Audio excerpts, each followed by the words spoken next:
안철수 오세훈의 반윤 중도 전략, 재무등 파는 길이다. 안철수가 이런 말을 했어요. 지금 당내에서 뭐 자유파 진영 전체죠.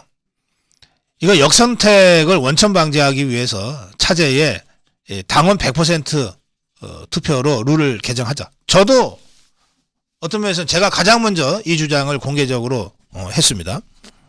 그런데 이걸 갑자기 반대하고 나섰습니다. 안철수가. 뭐 반대할 수는 있죠. 그런데 이 반대하는 논법이 이게 도대체가 기가 막힙니다. 어처구니가 없어요. 뭐라 그랬냐면 안철수가 100% 당원 투표로 바꾸자는 논리라면 그냥 대통령이 임명하면 될 일이다 라고 갑자기 대통령을 끌고 들어왔어요. 이 무슨 궤변입니까? 당원 100%로 그 경선룰 개정 주장은 당을 당원들한테 돌려주자는 주장이에요. 공동체의 대표를 뽑는 것을 공동체 구성원들한테 돌려주자는 거지 대통령한테 돌려주자고 누가 주장했습니까? 뭐 당원들은 대통령이 이리 가라 그러면 이리 가고 저리 가라 그러면 저리 가는 무슨 꼭두가시 몰모트 드립니까? 국민의힘을 이렇게 모욕할 수 있습니까? 안철수가? 국민의힘 당원들을 이렇게 모욕할 수 있나요?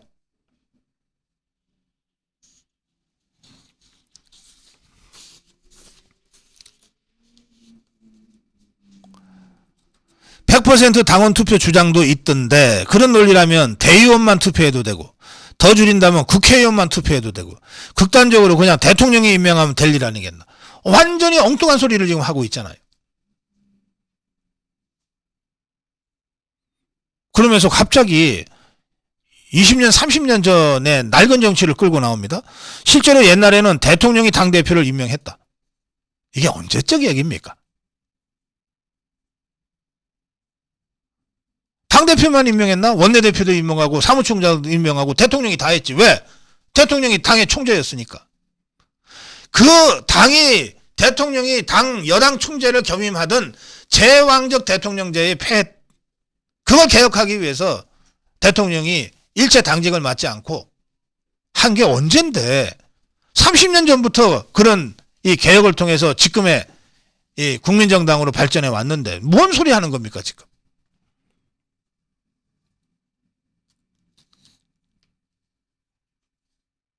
당원 100% 대표 선출 룰 개정은 제가 이미 말씀드린 대로 이거는 원칙의 문제고 철학의 문제입니다. 선거 공학의 문제가 아니에요.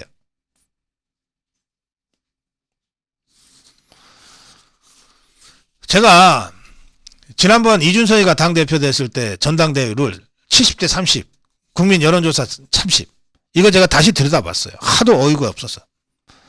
대략 계산을 해봤더니요. 당원 한 표의 가치 그러니까 어느 정도 되냐 봤더니 여론조사는 2,000명을 대상으로 했습니다. 그리고 난 다음에 70대 30 비율로 이걸 환산했어요. 그래서 계산을 한 거거든요. 이렇게 봤더니 이 여론조사 누군지 모르는 사람들 아닙니까? 누군지 모르는 당원인지 아닌지도 모르는 이런 사람의 한 표가 국민의힘 당원 120명에 해당되는 영향력을 행사한 겁니다. 그래. 국민의힘 당원이 수십 년 우리 당을 지켜온 당원들이 꼬박꼬박 당비 내고 당 활동에 적극 참여하고 이런 당원들이 120분의 1로 평가절하되는 것이 맞습니까? 그러면? 그런 대우를 우리 당원들한테 감수해라라고 감히 당원들 앞에서 얘기할 자신 있어요? 그런 용기가 있어요?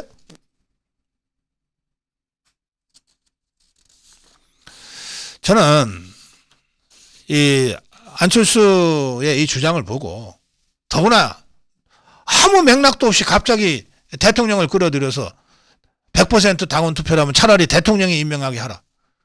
이거야말로 윤석열 대통령에 대한 아주 심각한 또 국민의힘 당원들에 대한 매우 심각한 이 모욕이고 폄훼라고 생각합니다. 반윤을 하려면 반윤을 제대로 해야지. 윤석열 대통령에 반대하는 여당 의원이 있을 수 있잖아요. 유승민이처럼 차라리 하든지 대놓고 국민을 개돼지로 하냐고. 이거야말로 우리 국민의힘 당원들을 개돼지로 하는 거지 뭡니까?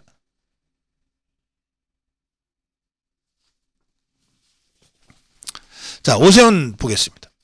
오세훈이가 최근에 윤석열 대통령과 윤석열 정부가 추진하는 아주 중요한 정책, 뭐냐면 공공임대주택 예산 삭감. 이건 좌파들이 5년 동안 했던 거 아닙니까? 선심 쓰듯이. 실패로 드러난 거 아니에요. 공공임대주택 이거 예산을 삭감했어요. 또 지역화폐.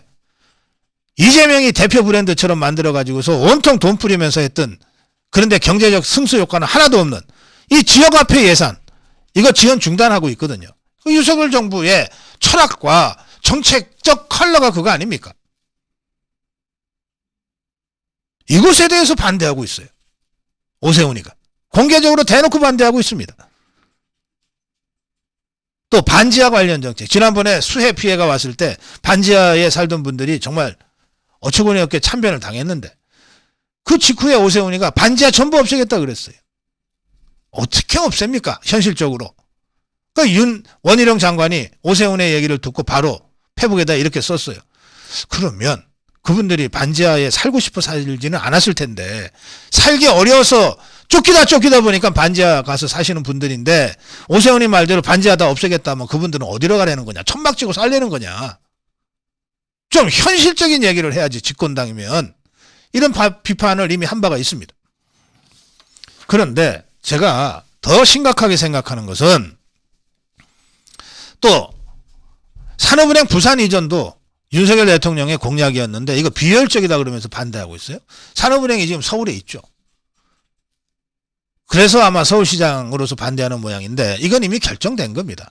강석훈 사는 총재가 부산 가겠다고 현지 확인까지 하고 왔어요. 뒤늦게 뭐 하는 겁니까? 그런데 제가 더 심각하게 생각하는 것은 이겁니다. 오세훈이가 이 문제를 취재한 조선일보와 통화를 하면서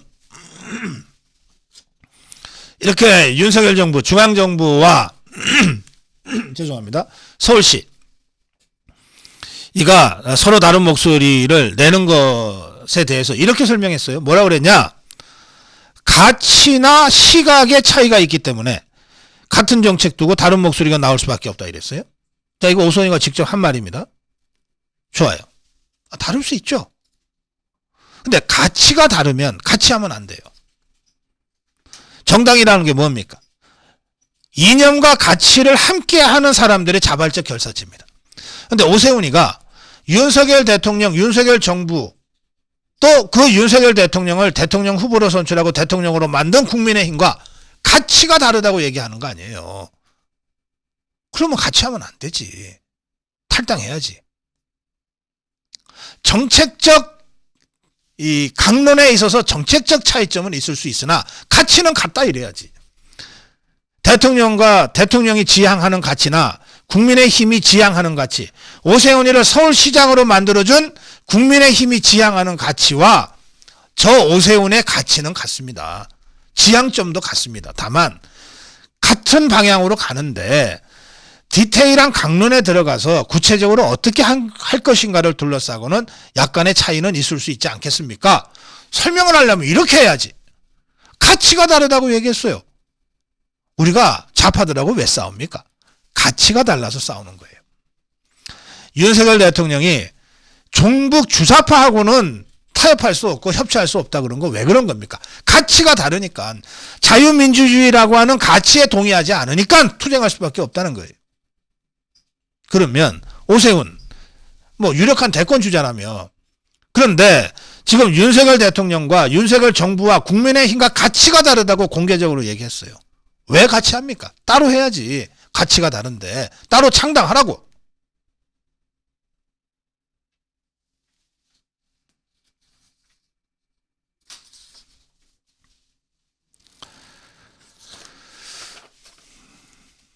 저는 무슨 생각을 가지고 무슨 전략을 가지고 오세훈이나 안철수나 다 차기 대권 주자들이고 또 당권을 노리고 있고 가장 영향력 있는 자유우파 진영의 정치인들 아닙니까? 나름 전략이 있을 거예요. 아, 거기에 캠프가 없습니까? 오세훈 캠프가 없겠어요? 안철수 캠프가 없겠어요? 다 지그들 딴에는 전략가들도 있고 전술 다 하겠죠. 좋다고요. 그런데 이 시점에서 윤석열 대통령을 대놓고 끌어들여서 정략적으로 끌어들여서 비난하고 심지어 윤석열 대통령과 윤석열 정부와 자기를 시장으로 만들어준 국민의힘과도 가치가 다르다. 이걸 대놓고 얘기할 정도면 나와서 딴살림 차려라. 가치가 다른데 어떻게 정당을 같이 하냐. 이렇게 말씀드리는 거예요. 그게 아니라면 지금 재무든 파고 있는 것이다 하고 제가 경고하는 겁니다. 뭘 좀 제대로 전략을 수립하고 제대로 각 잡아서 제대로 좀 해라. 이렇게 거칠게 하지 말고.